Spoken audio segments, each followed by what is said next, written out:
আসসালামু আলাইকুম এভরিওয়ান। আগের ভিডিওতে আমি তোমাদের দেখিয়েছিলাম এই ডিপ ফ্রিজটির কী প্রবলেম ছিল, আর আমি চেক করেও তোমাদের দেখিয়েছিলাম।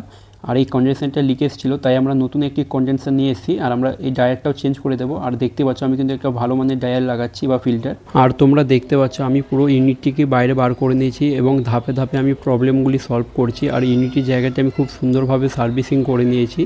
আর তোমরা দেখতে পাচ্ছ ইউনিটের সব পার্টসগুলো খুব সুন্দরভাবে ফিটিংস বা সেট আপ করে নিয়েছি। আর জয়েন্টগুলো খুব সুন্দরভাবে ঝালাই বা ব্লিচিং করেছি যাতে লিকেজ না হয়।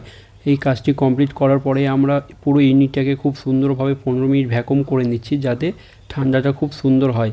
তারপরেই আমরা গ্যাস চার্জ করেছি। আর দেখতে পাচ্ছ রানিং প্রেসার আছে 12। আর কন্ডেন্সারটা খুব সুন্দর হিট হচ্ছে এবং ভেতরে কুলিং কয়েলটা খুব সুন্দর ঠান্ডা হচ্ছে।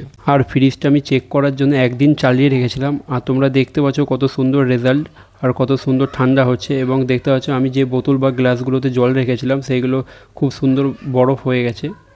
এবার তোমাদের চেক করে দেখাবো কুলিংটা প্রপারভাবে হচ্ছে কিনা। তোমরা প্রথমে হাতে জল নিয়ে নেবে এইভাবে, তারপরে তোমরা ফ্রিজের ডিপে এইভাবে হাত রাখবে, তাহলে দেখবে হাতটা চেপে ধরে নেবে, তাহলে ভাববে কুলিং তোমাদের ফ্রিজে খুব সুন্দর হচ্ছে। আর এই ফ্রিজে দেখতে পেলে খুব সুন্দর কুলিং হচ্ছে। আর আমার হাতটা কিন্তু একদম চিপকে ধরে নিচ্ছে।